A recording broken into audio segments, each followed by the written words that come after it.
우리 교회 기공 예배 드릴 때, 기종 예배 드릴 때 그 기공식 기공시를 써주고, 우리 김성환 장로님 또 교육감 삼선했을 때도 그 시를 써주신 목사님이 계세요. 제 친구 목사님인데 지금 저 진도에서 목회를 하고 계세요. 그 목사님이 또 시인이시고 아주 우리 교단뿐만 아니라 초교파적으로도 일반적으로도 굉장히 아주 영성이 깊으신 분입니다. 그분이 우리 이제 동기 모임 그 밴드에 보면 이렇게 글을 올려놓는데 제가 늘 은혜를 받아요. 어느 때는 그분의 시를 보고 막 눈물을 흘릴 때도 있는데 이번에 이 또 시 하나가 올라왔더라고요. 그래서 너무 제가 은혜를 받았어요. 그래서 오늘 말씀과도 또 너무 깊게 연관이 있어서 그 시를 소개하려고 그럽니다. 우리 한번 영상을 보시면 햇살 받은 미소입니다. 제가 한번 낭독을 하겠습니다. 사람은 결국 혼자다. 부모도 자녀도 아내도 남편도 젊음도 건강도 언젠가는 다 사라질 테니, 그렇지만 아침에 태양이 떠오르고 밤에 달이 뜨고 계절이 바뀌는 것이 사실이라면 그대가 믿든 안 믿든지 하나님은 살아계시고 지금도 내 곁에 계신다. 전에는 알지 못했고 듣지 못했고 들어도 깨닫지 못했을 뿐이다. 믿음이 무엇인가? 있는 것을 깨닫고 보지 못했던 것을 보고 알지 못했던 것을 알고 믿지 못했던 것을 믿고 사는 것. 태양 아래 햇살 받은 미소라면 인생 마지막 때까지 나와 함께 하실 그분이 내 곁에 계시니 이제 더 이상 나는 혼자가 아니다. 굉장히 은혜스럽죠. 햇살 받은 미소와 같은 우리 인생 혼자가 아니다. 그렇습니다. 한번 같이 해볼까요? 확신 있는 신앙으로 살자. 제가 그 월간지 교회 성장 월간지를 보고 있는데요. 여기 보면 2월 달이죠. 지금 2월호에 그 리서치 조사한 것이 있더라고요. 뭔가 하면 한국 교회 신자들의 최대 관심사가 뭐냐? 최대 관심사 연령별로 이렇게 보니까요. 20대 20대의 최대 관심사 1순위부터 보면 첫째 관심은 신앙이고 둘째 관심은 진로 문제고 셋째는 교회에서 사역하는 문제.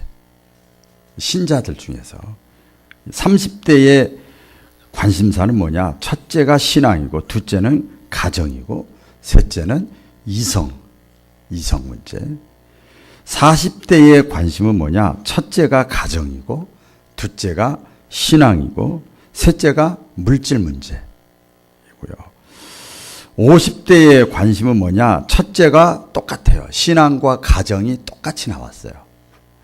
퍼센테이지가 신앙과 가정. 그 다음에 50대. 두 번째가 건강. 50대. 세 번째가 물질 문제. 이렇게 나와 있어요. 60대 세대 관심사. 첫째가 건강. 둘째가 신앙. 셋째가 가정. 이렇게 나와 있어요. 그래서 그것을 20대부터 60대까지 한 것을 전체 종합을 해봤어요. 그래서 순서를 보니까 여러분 들어서 아시겠습니다만 열 몇 가지가 있는데 한국 신자들의 최대 관심사 5번째부터 보면 5번째가 교회 사역이랍니다.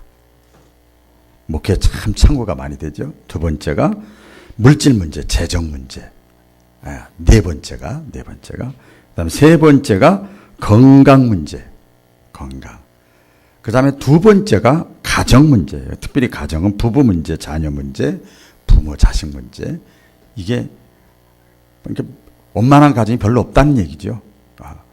그 다음에 첫 번째가 이 전체를 보니까 19%인데 신앙이라는 거예요. 신자들 대상으로 해서 최대 관심사가 신앙의 문제라고 해요. 여러분, 우리 인생에서 가장 복 있는 삶, 가장 복된 삶이 뭘까? 교회 나왔으니까 목사니까 이런 말씀 할 수 있지만 사실인 걸 어떡합니까? 진리인 걸 어떡합니까? 그게 뭔가 하면 창조주 하나님을 믿는 믿음으로 살아가는 사람이 가장 복된 삶이에요. 그래서 인간이 이 땅에 살면서 여러 가지 행위가 있지만 가장 거룩하고 가치 있고 소중한 행위가 뭐냐? 창조주 하나님을 예배드리는 이 예배의 행위가 가장 고귀하다는 거예요.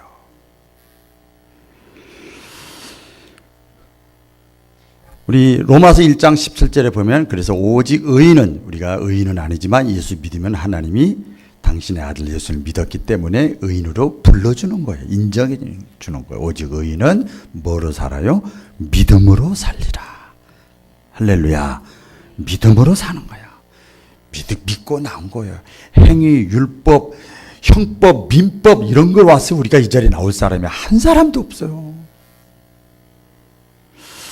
오늘날 같은 시대, 우리 영적으로 보면 그 마귀가 막 택한 자라도 넘어뜨리려고 하는 이런 시대, 무감각하고 소돔과 고모라 때 같고 노아의 때가 같고 사랑이 식어지고 불법이 자행하고 음란하고 이렇게 이 신앙적으로는 그렇지만 조금 이렇게 샤프하게 보면 지금은 과학 만능 시대고 정보화 시대고 그렇죠? 이런 시대에 우리가 살고 있는데 이때 신앙이라는 게 뭐냐? 에? 내가 교회 나가야 돼 오늘도?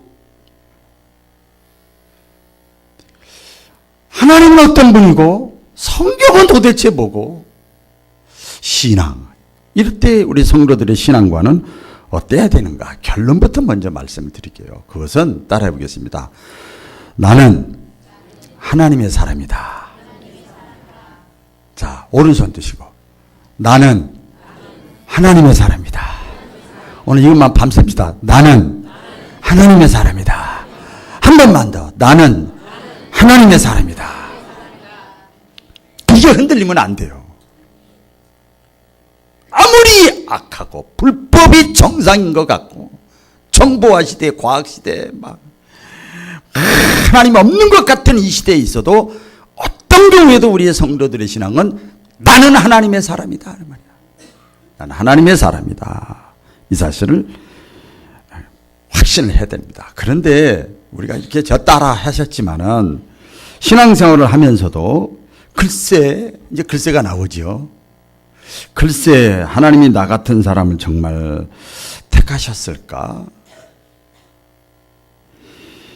의심하는 사람이 많아요. 믿음이 그런 대로 있다는 사람, 좋다는 사람도 보면 힘들고 이해 못할 사건, 문제, 어려운 일을 당하면 가끔씩 이런 의문에 빠지죠. 의심이 돼요. 그래서 낙심하는 거예요. 제가 이렇게 목회하면서 보면 성도들이 신앙생활 잘하다가 약간 예배 참석률이 별로 저조하고 얼굴이 밝지 않고 예배 드리는데 저를 안 쳐다보고 다른 사람 뒤에 덩어리 있고 밑에 쳐다보면 반드시 시험 들었어. 자기가 이 신앙, 일어나는 자기 사건들을 자기가 이겨내지를 못하는 거예요. 이겨내지를 못하는 거예요. 그래서 이럴 때 낙심하고 자포자기하고 이럴 때가 있어요. 그래서 신앙의 확신이 부족한 거죠. 흔들리는 거예요. 그래서 우리가 살아가고 있잖아요. 이 땅을 살아가고 있는데 삶 속에서 신앙과 삶의 문제, 이 갭이요. 삶의 문제는 과학인데, 현실인데, 신앙은 유토피아 같고, 추상적인 것 같고, 현실과 안 맞는 것 같고, 신앙과 삶의 이 간격, 갭의 문제를 어떻게 극복해야 되느냐. 그렇죠? 이게 딜레마입니다. 그러기 위해서는, 첫째는 소속감. 나는 하나님의 사람. 아까 그랬잖아요. 내가 하나님의 사람으로서 분명한 소속감을 가지고 있어야 됩니다. 할렐루야. 하나님의 사람으로서 내가 소속감, 내가 이 땅에 살면서 내가 누구에게 소속되어 있는가, 나는 누구의 것인가, 내 인생의 주인은 누구인가. 성경에 분명히 말씀을 했습니다. 제가 자세하게 기록을 안 해놨습니다만은, 성부 하나님이죠. 하나님이, 우리는요 하나님의 사람으로서 성부 하나님이 예정해 놓은 자래요. 읽어드릴게요. 에베소 1장 3절 5절에 보면, 창세전에 그리스도 안에서 너희를 택하사 우리로 사랑 안에서 그 앞에 거룩하고 흠이 없게 하시려고 그 기쁘신 뜻대로 우리를 예정하사 예수 그리스도로 말미암아 자기의 아들들이 되게 하셨으니, 창세전에 하나님이 저와 여러분을 찜했다. 침발랐다 이 말이야. 너 내 거야, 내 거. 선택했다 이 말이야. 성부 하나님의 예정. 그 다음에 두 번째, 성자 예수님의 구원, 구속이라 그래요. 에베소 1장 7절에 보면, 우리는 그리스도 안에서, 그리스도 밖에서가 아니고 안에서 그의 은혜의 풍성함을 따라 그의 십자가의 피로 속량 곧 죄사함을 받았느니라. 아무리 노력하고 애써도 힘써도 헌금 몇 천만 원 드려도 몇억 원 드려도 성경 지식이 쫄쫄쫄 꿰도 아무리 신학 공부를 해도 목사해도 50년 60년 믿었어도 안 돼. 그거 가지고 예수님의 피, 할렐루야, 예수님의 피로 속량 값 주고 샀다 이 말이야. 이거 얼마예요? 샀어. 하나님이 저와 여러분을. 그게 구원이에요. 그래서 죄사함을 받았느니라.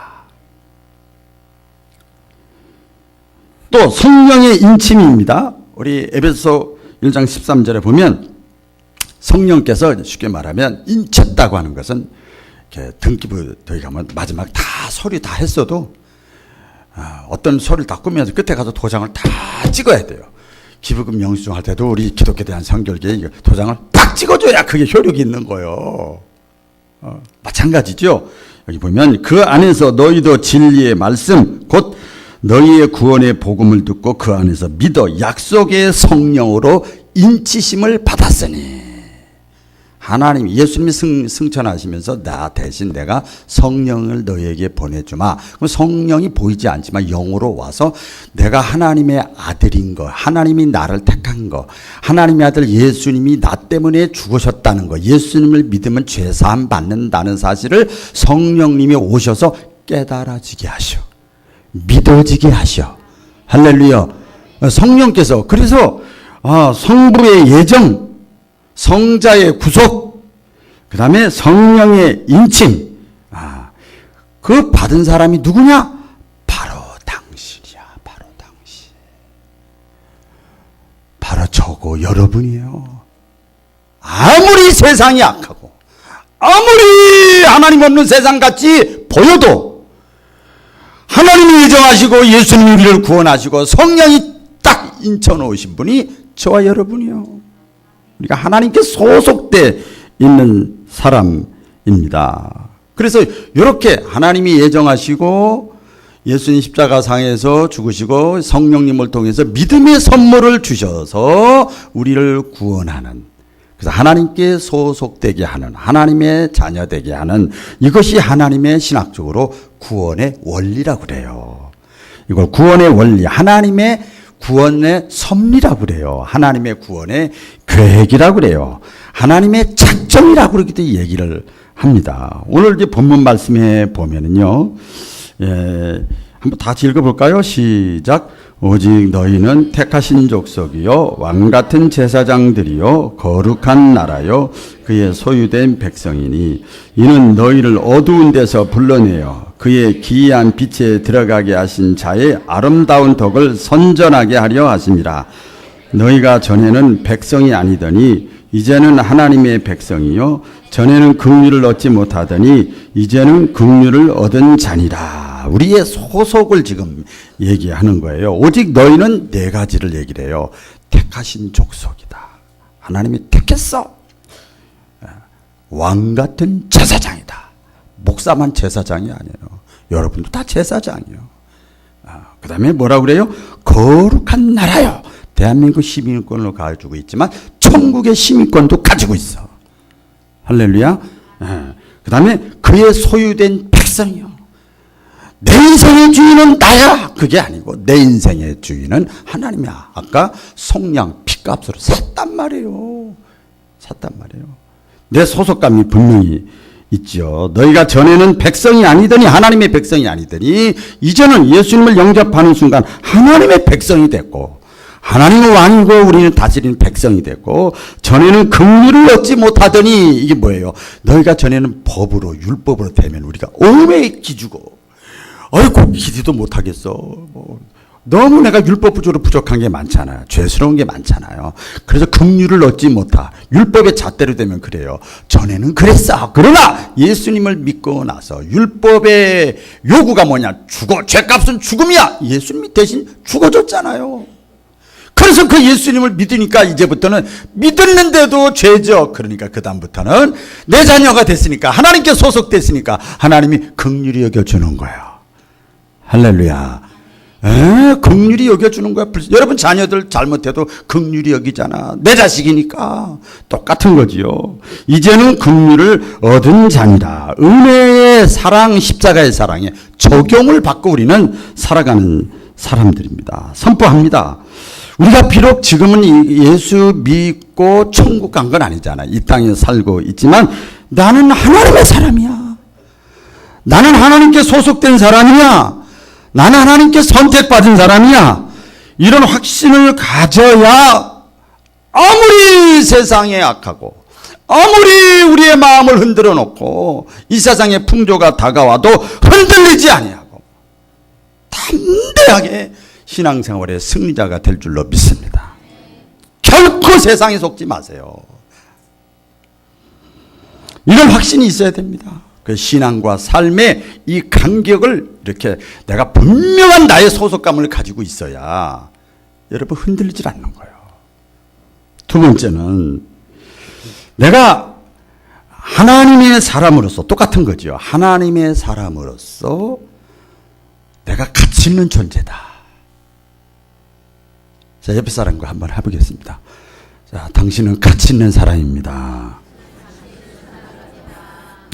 가치 있는 사람, 가치 있는 사람. 기억납니다. 어릴 때요, 제가 젊었을 때인데, 제 아들이 그전에 광주에서 목회할 때, 그 학생 때인데, 그러니까 아들이 그래요. 아빠, 목회 재밌어? 그러더라고요. 왜 그러냐? 그랬더니, 본론을 얘기해라? 그랬더니, 아빠, 그 아들이 이제 요번에 4월 1일 날 안수받아요. 그 아들이 아빠 죽었다가 혹시 그냥 가정에서 다시 이 땅에 태어나면 아빠 목사님 말고 지금 목사하고 하는데 목사님 말고 뭐 딴 거 되고 싶은 거 없어요? 그래서 제가 뭐라고 대답한 줄 알아요? 목사님 말고 전제를 깔았어. 그럼 뭐 되고 싶어요? 그래서 제가 뭐라고 그런 줄 아세요? 나 다시 태어나도 목사 될 거야. 그랬던 추억이 일이 있습니다. 그러면서 그때 걔가 고등학생 때인데 제가 설명을 했어요. 왜? 안 그런 것 같기도 하고 아빠 보니까 옆에서 보니까 그런 것 같은데 아니야. 내가 약한 부분이 부족한 부분이 보이는 걸 수도 있지만 이 세상에서 가장 가치 있는 일은 영혼을 구원하는 일이야. 육신의 생명 살리는 거 귀한 일이잖아요. 영원 천국과 지옥이 분명히 하나님의 말씀에 약속되어 있고 증거되어 있는데 영혼을 천국으로 인도하는 일, 영혼을 구원하는 일이 가장 가치 있기 때문에 이걸 다른 말로 하면 생명을 살리는 일. 이 가장 가치 있어. 그래서 그 영생이라고 그러죠. 영생. 그래서 그것 때문에 그래. 재작년인가 캄보디아를 우리 단기 선교 3년 전인가 잘 모르겠어요. 갔을 때 이 얘기를 해야 되나 말해야 되나. 사실은 제 아내도 갔어요. 안 간다는 걸 강권적으로 끌고 갔어요.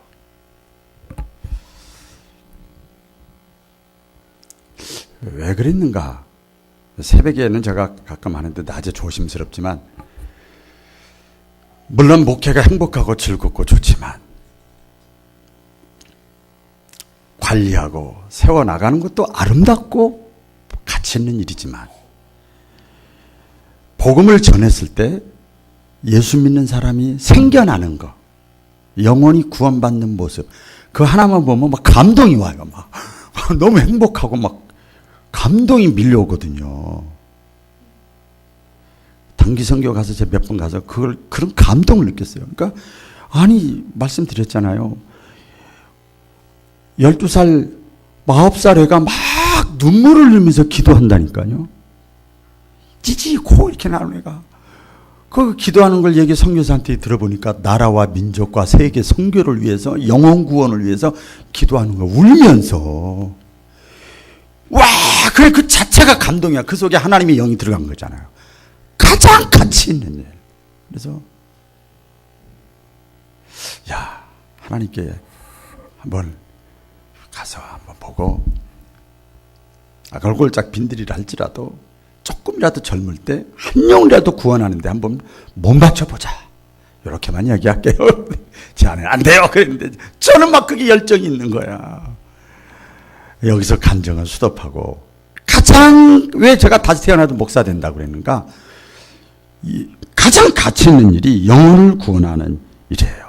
여러분 교회에서, 여러분은 뭐 해외 나가지 않고 익산에서 전라북도에서 신앙생활을 하고 계시잖아요. 여러분 가장 가치 있는 일이 뭡니까? 지금 하고 있는 일이 있습니다. 우리 바울교회에서 하고 있는 거예요.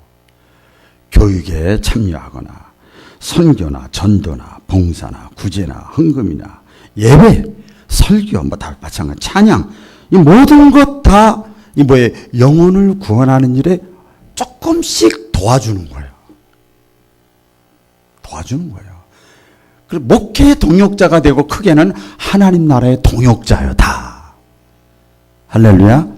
다 동역자, 가치 있는 일이에요. 기도로, 몸으로, 손으로, 발로, 물질로, 머리로, 목소리로, 재능으로, 노하우로, 그걸 가지고 영혼 구원하는 일에 교회에서나 교회 밖에서나 가정에서나 이렇게 살아가는 거. 그래서 요새는 평신도 선교사가 엄청 많아요. 현재 내가 하고 있는 일, 믿음으로 영혼 구원에 초점을 맞췄다면 그게 선교적, 미션을 해외 선교라는 뜻이 아니고 선교적인 삶, 가장 가치 있는 일, 내가 무엇을 지금 하고 있느냐에 따라서 그 사람의 가치가 결정나잖아요. 그렇죠? 사람의 가치가 결정납니다. 우리 사람은 외모를 보고 가치를 따지는데 하나님은 우리를 어떻게 진단하시는가 보면 그 사람이 지금 하고 있는 일을 보고 그 사람의 가치를 따집니다. 우리 보험회사 다니는 분들 알죠? 생명보험이 요새 뭐 100세 시대예요. 엊그제 들으니까 120세 시대 막 이렇게 난리가 났어. 이제 막 연장이 돼. 65세를 70으로 넘기자 막 이래갖고 계속 그렇게 돼요. 생명보험 이렇게 보니까 이게 보니까요, 뭐 1억을 죽으면 1억 주고 뭐 2억 주고 그렇게 돼 있어요. 오늘 말씀입니다. 우리는 예수님의 핏값으로 산 존재예요. 그러니까 우리는 무슨 값이냐? 간단하게 말씀드리면 예수 값이요. 아멘이죠? 하나님이 자기 아들 예수님 십자가에 죽게 하고 예수님의 핏값으로 속량 샀으니까 우리의 값어치는 예수 값어치가 있는 거예요. 그래서 내 삶의 현장에서 내가 작은 예수로 살아가야 돼요. 아멘이잖아요. 해외 선교 안 나갔어도 내가 정말 하나님과 사람 앞에서 내가 예수님을 영접한 순간 내가 당당하게 나는 부족한 게 많지만 나는 가치 있는 존재다. 이런 확신을 가지시면 삶과 신앙의 이 간격 속에서 흔들리지 아니하고 승리할 줄로 믿습니다. 우리 성경에 보면 이렇게 나와 있습니다. 고린도전서 1장 9절 실제적으로 보면 이렇게 나와 있죠. 한번 읽어보겠습니다. 시작. 너희를 불러 그의 아들 예수 그리스도 우리 주로 더불어 교제케 하시는 하나님은 미쁘시도다. 우리를 불러서 하나님이 누구하고 교제시켰냐면 예수님하고 친하게 지내라. 그렇죠? 그리스도 우리 주로 더불어 교제하게 하신다. 친구를 보면 그 사람을 알아. 그렇죠? 친구를 보면 그 사람의 수준, 깡패끼리 어울리면 깡패 수준이죠.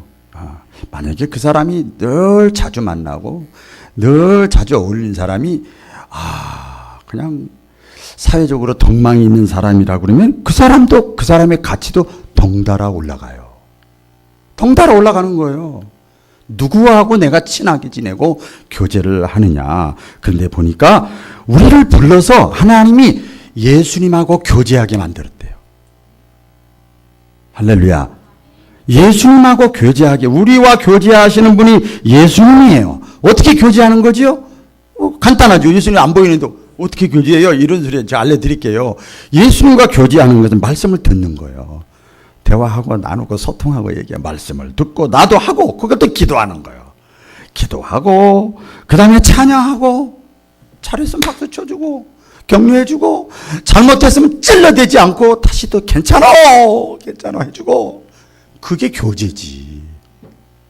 그렇지요? 교제하고 예배드리고 봉사하고 언제까지 해야 되느냐?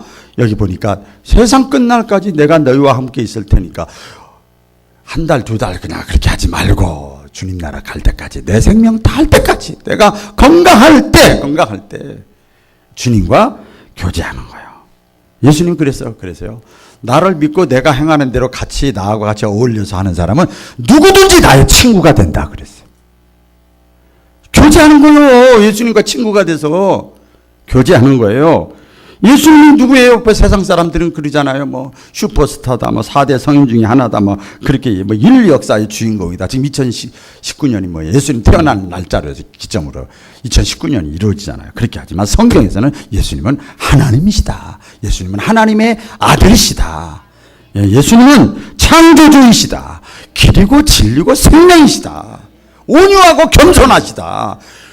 그분과 교제하는 거예요. 그분과 교제하는 거예요. 그분하고 친하게 지내는 거예요. 그러면 그 사람의 가치도 올라가는 거예요. 할렐루야. 가치도 올라가는 거예요. 그래서 나는 이런 사람이야. 물론 나도 죄 짓고 나도 이런 욕심 많고 나도 인간적인 냄새가 팡팡팡팡 나지만 그래도 나는 이런 사람이야. 나는 그래도 자랑할 만한 가치가 내 속에 있어. 왜? 내가 부족하지만 예수님과 나는 교제하는 사람이야. 교제하는 사람이야. 이게 신앙적인 자존감이라고 그래요. 고린도서 5장 17절 또 다 같이 읽어보겠습니다. 시작. 그런즉 누구든지 그리스도 안에 있으면 새로운 피조물이라. 이전 것은 지나갔으니 보라 새 것이 되었도다. 누구든지 예수 안에 있으면 예수 안에 풍덩 들어온 거예요. 근데 똥 냄새, 오줌 냄새, 뭐 때 묻은 거, 그냥 냄새 나는 거, 머리도 치렁치렁. 괜찮아. 예수 그리스도 안에 들어오면 그거 다 예수님이 성령의 감화와 감동을 통해서 목욕시켜주고 새 옷 입혀주고 이렇게 해요. 그래서 이전 것은 지나갔으니 과거에 얽매이지 말고 새 것이 되었도다. 그래서 가치 있는 존재같이 살아야 돼요. 흥거같이 살면 안 된다 이 말이에요. 새거같이 새 사람처럼 더 이상 의심하지 마시고 오늘이건 내일이건 매일매일 여러분 처음 시작하는 마음으로 내가 하나님께 소속됐고 나는 가치 있는 존재다 이런 확신을 가지고 열심히 일도 하시고 열심히 주의 일도 하시고 열심히 자녀도 양육하시고 열심히 품으시고 담대하시기를 주의 이름으로 축원합니다. 마지막입니다. 신앙과 삶의 갭에 있어서 이것을 극복하고 이겨나가려면 이거지요. 신뢰감이 있어야 돼. 신뢰감. 누구에 대해서? 자기 자신에 대해서. 네? 자, 또 오른손 드시고 옆에 사람 쳐다보시면서, 자, 나 믿을만 해요? 한번 물어봐요.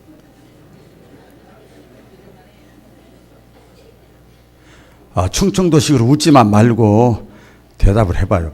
나 믿을만 해요? 그래, 한번 다시 한번 이영숙 권사님하고 윤성희 한번 해봐요. 나 믿을만 해요?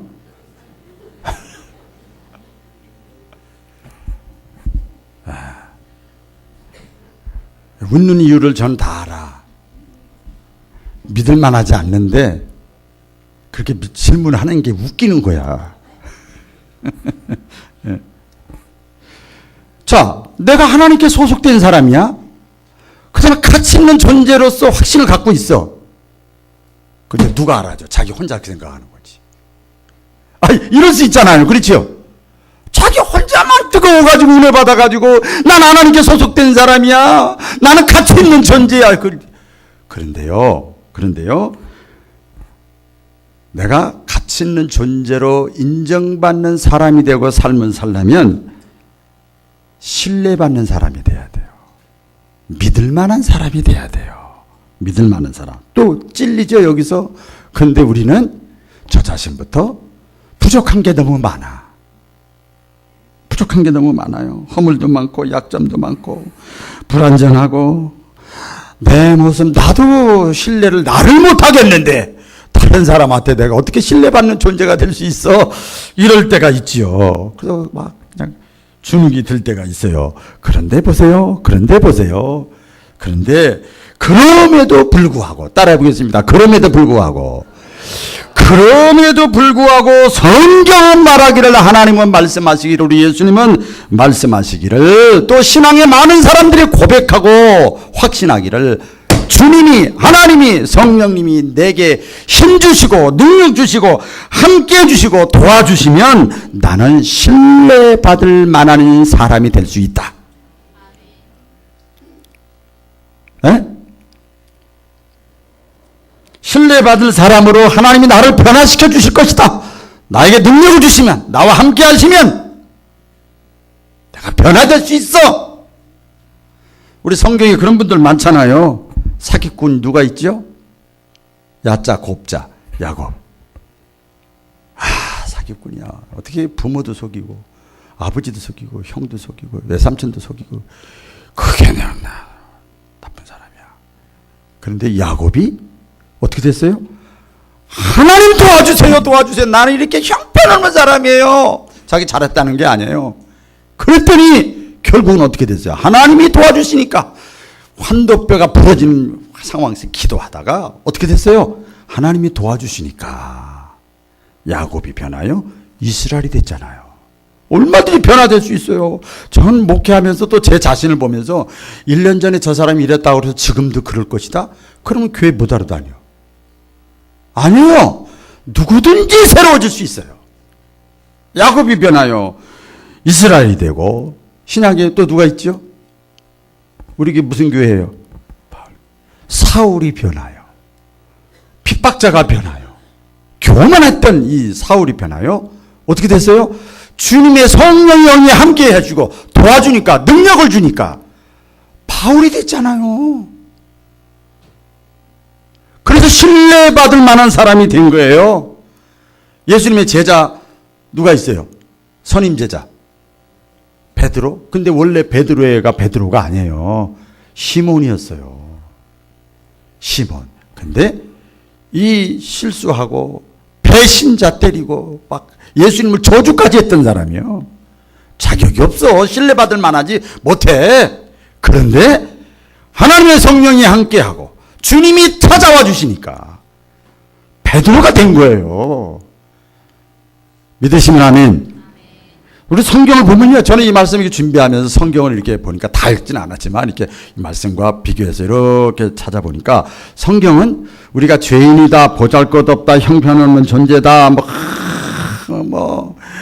그냥 생각이 다 악하다, 이런 어떤 뭐랄까 소극적이랄까요, 부정적인 말씀보다는